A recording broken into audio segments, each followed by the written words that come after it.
कार्यक्रम के माध्यम से समाज जिस दृष्टि से आगे बढ़ रहा है, ये वास्तव में सराहनीय कार्य है। मैं समझता हूं आज जितनी प्रतिभा सम्मानित हुई है, ऐसी हर जिले में हो जाए तो मात्र 5 साल में ये समाज अग्रवाल समाज से भी ऊंचा हो जाएगा। ये गारंटी के साथ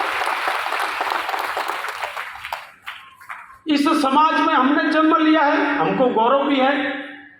और जब गौरव की बात करते हैं तो इस देश में जन्म लिया है, उसका भी गौरव है। एक अल्बर्ट आइंस्टीन नाम का साइंटिस्ट था, सभी ने पढ़ा होगा उनके बारे में, न्यूक्लियर का साइंटिस्ट था। उन्होंने बहुत बड़ी विशेष, पूरी दुनिया आज भी उनको याद करते, उनको पूछा कि आपको सम्मान के रूप में क्या चाहिए। अल्बर्ट आइंस्टीन इजराइल के थे, यहूदी थे। उन्होंने कहा मुझे मेरा देश स्वतंत्र चाहिए। देश उस समय गुलाम था। यानी एक साइंटिस्ट की देश के प्रति श्रद्धा कितनी थी।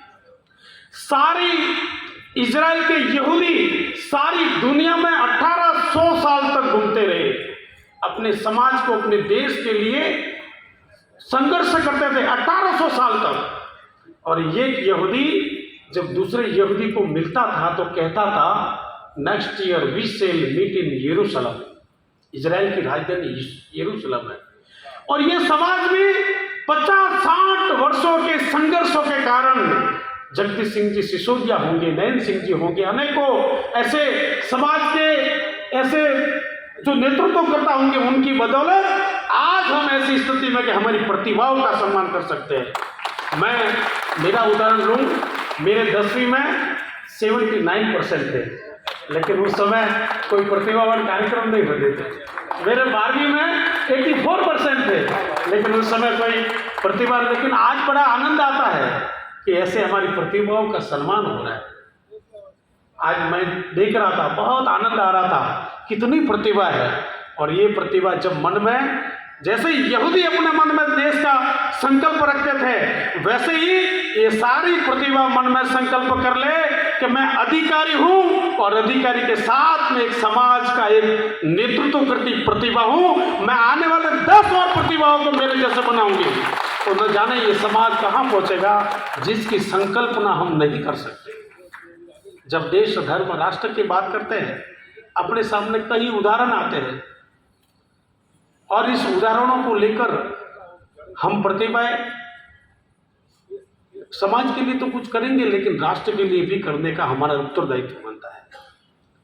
इस आज़ादी के अमृत महोत्सव पे जब हम 15 अगस्त को सारा देश अमृत महोत्सव मना रहा था, तो इन अमृत महोत्सव के पीछे हमारे हजारों लाखों बलिदान के आधार पर यह आज़ादी मिली है।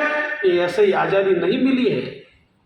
कहते हैं, एक बड़े लेखक हुआ करते थे, उन्होंने कहा कि भारत 1000 साल तक जितने भी संघर्ष हुए, 57 करोड़ बलिदान के आधार पर ये देश की आज़ादी मिली है। 57 करोड़ लोगों के बलिदान के कारण। जब हम अमृत महोत्सव पे बात करते हैं तो इसी अमृत महोत्सव में, इसी जोधपुर की धन्य धरा पर आज से 104 साल पहले जिन्होंने जर्मनी और तुर्कों के दांत खट्टे कर दिए, ऐसे मेजर दलपत सिंह जी देवली के बलिदान दिवस पर ये जोधपुर की धन्य धरा, मैं कहता हूं गारंटी के साथ, मैं सारे देश भर में इस कार्यक्रम के लिए घूम रहा हूं, 1 लाख से ज्यादा लोग जोधपुर में आने वाले हैं। आप सभी की जिम्मेदारी बनती है उन सभी अतिथियों का दिल खोलकर स्वागत करें, उन सभी समाज बंधुओं को इस बलिदान दिवस के उपलक्ष्य में आप सभी उनका मेजबानी करें। जोधपुर की इस धरा पर जब ये कार्यक्रम होगा तो मैं कहता हूँ ये समाज के इतिहास का सबसे बड़ा कार्यक्रम होगा।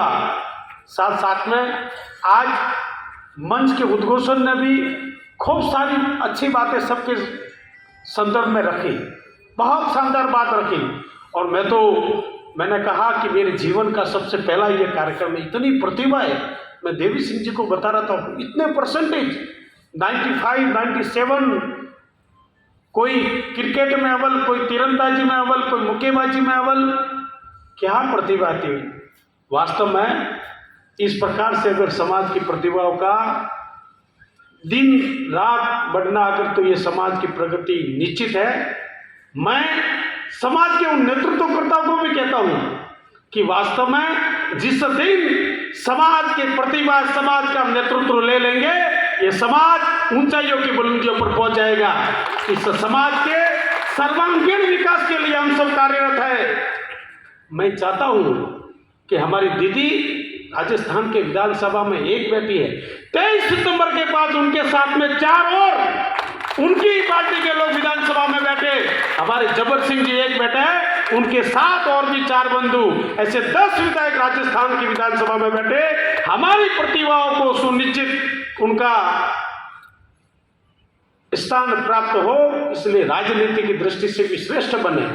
बड़ा दुख आता है जब कभी हम ऐसी कोई घटना सुनते। मैं हमेशा मन से कहता हूं कि राजनीति में समाज होना चाहिए, लेकिन समाज में राजनीति नहीं होनी चाहिए। जिस दिन समाज में राजनीति बंद हो जाएगी, ये समाज उत्कृष्ट स्थान पर पहुंचने का कार्य शुरू हो जाएगा।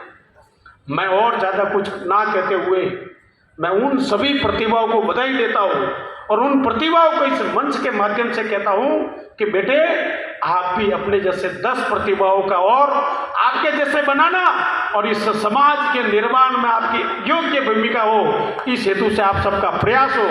पुनः मैं 23 सितंबर के जोधपुर के कार्यक्रम में आप सभी बैठे ये सभी भाई बंधु माताओं बहनों से कहना चाहता हूं कि जोधपुर का एक भी घर 23 सितंबर को उनके घर में नहीं रहना चाहिए।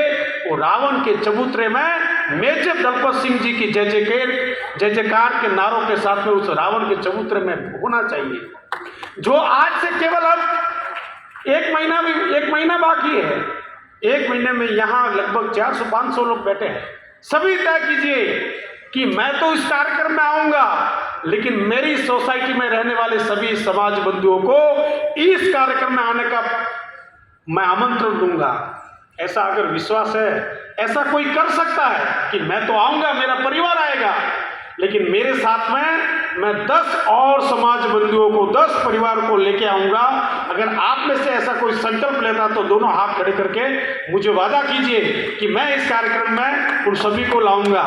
बहुत बड़ी बात है, सभी कर रहे हैं। तो आप सभी से निवेदन है, आज शाम के बाद 23 सितंबर के कार्यक्रम के लिए हाथ में पीले चावल लेकर, एक आमंत्रण कार्ड लेकर अपने जोधपुर में रहने वाले सभी बंधुओं को, सभी परिवारों को 23 सितंबर के दिन रावण के चबूतरे में, बाहर से लोग आएंगे, कोई बेंगलोर से आने वाला है, कोई दिल्ली से आने वाला है, कोई मुंबई से आने वाला है, कोई पूना से आने वाला है, कोई कोल्हापुर से आने वाला है, कोई असम से आने वाला है, कोई कलकत्ता से आने वाला है, कोई सूरत से आने वाला है, कोई नवसारी से आने वाला है, कोई वापी से आने वाला है, कोई अहमदाबाद से आने वाला है, कोई दुबई से आने वाला है, कोई लंदन से आने वाला है और राजस्थान के हर जिले आने वाले हैं। तो जब सारा देश जोधपुर में आता है तो अपनी जिम्मेदारी डबल हो जाती है। घर में शादी होती है तो कितनी व्यवस्थाएं करनी पड़ती। हमारे यहाँ समाज के जो बंधु हैं दिन रात इस कार्यक्रम बढ़िया अच्छा बने, उसके लिए क्या क्या करना वो सब कर रहे हैं। और मैं स्वयं भी, मैंने भी परसों से घर छोड़ दिया है। 23 सितंबर के बाद ही मैं वापस घर जाने वाला हूँ। ये पूरा महीना समाज के लिए दिया है। आप महीना नहीं, पर अपने इस 1 महीने में से 10 दिन इस समाज के कार्यक्रम के लिए जरूर दे। तन से दे, मन से दे, धन से दे। जब मैं तन मन धन की बात करता हूँ तो एक बड़े लेखक ने बहुत सुंदर बात की है कि जब देने के दिन हो तो दिल से दे दो, लेकिन कभी दिल तो बड़ा होगा, दिल देने का होगा, लेकिन देने के दिन नहीं होंगे। इसलिए दिल से जब देना है, देने के दिन है तो दिल से दे दो। जब दिल होगा लेकिन देने के दिन नहीं होगा, तो इस कार्यक्रम में आप भी तन मन धन से इस कार्यक्रम में आप अपना सर्वोच्च अर्पण करें, इस कार्यक्रम को सुंदर बनाएं। मैं पुनः इस प्रतिभान समारोह समिति के सभी आयोजककर्ताओं को, उन चाणक्यों को जिन्होंने खोज कर प्रतिभा को आगे लाया, उनका संपर्क किया, उनको मंच पे योग्य स्थान दिया, साथ साथ में उन भामाशाहों को भी बधाई देता हूँ। क्योंकि भामाशाह हम सब जानते हैं कि महाराणा प्रताप जब हताश हो गए थे, निराश हो गए थे, तब भामाशाह आए थे और कहते कितना धन दिया, 20,000 सैनिक 20 साल तक खा सके, इतना धन भामाशाह ने महाराणा प्रताप के चरणों में अर्पित कर दिया।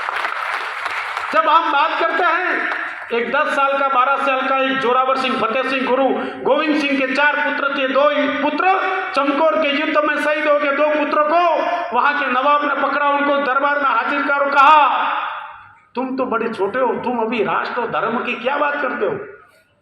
बोले नहीं, हमारे पिताजी का नाम गुरु गोविंद सिंह है, हम धर्म के लिए, राष्ट्र के लिए जीने वाले हैं। उस नवाब ने कहा कि बस तुम 10 साल के 12 साल के, तुमको हम मारना नहीं चाहते, तुमको छोड़ देंगे, केवल इतना कह दो इस्लाम कबूल है। वो 10 साल के 12 साल के फतेह सिंह और जोरावर सिंह, उन्होंने कहा हम मर जाएंगे, मिट जाएंगे, लेकिन हम इस्लाम स्वीकार नहीं करेंगे। नवाब ने कहा उनको जिंदा दीवार में चुनवा दो। जब दोनों को जिंदा दीवार में चुनवा रहे थे, ये राष्ट्र प्रेम क्या है उसका एक उदाहरण है। बड़ा भाई जोरावर सिंह, छोटा भाई फतेह सिंह, 10 साल का फतेह सिंह, 12 साल का जोरावर सिंह, जब दीवार चुनवा रही थी, एक ईंट दूसरे ईंट पे लग रही थी, तो बड़े भाई के आंख में पानी आ गया। वो छोटा भाई कहता है, क्या भाई उन दुष्टों से तुम डर गए क्या, तुम्हारे आंख में पानी? तो बड़ा भाई कहता है कि मेरा आंख में पानी इसलिए नहीं आ रहा कि तू मेरे से बाद में जन्म लिया है, लेकिन इस राष्ट्र के लिए तू मेरे से पहले बलिदान हो रहा है, इस बात का दुख है और इस बात से मेरे। और कहते हैं जब उन दोनों साहिबजादों को उनका जब अग्नि संस्कार किया, तो एक जैन परिवार था जिनका नाम था टोडरमल जैन। दुनिया की सबसे महंगी जमीन खरीदने वाला अगर कोई था तो वो टोडरमल जैन था। उन्होंने कहा कि उन दोनों के अग्नि संस्कार के लिए जमीन दे दो। तब नवाब ने कहा कि आपकी 2 बाई 2 फुट की जमीन की उस समय 75,000 सोने की असरफी देकर जमीन खरीदी थी। दुनिया की सबसे महंगी जमीन थी।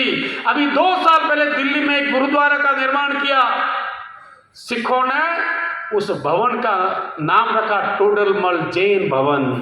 और सिखों ने कहा कि आपने जो हमारे धर्म गुरु के साहबजादों के लिए जो जमीन खरीदी थी, हम जैनों का ऋण चुका नहीं पाएंगे।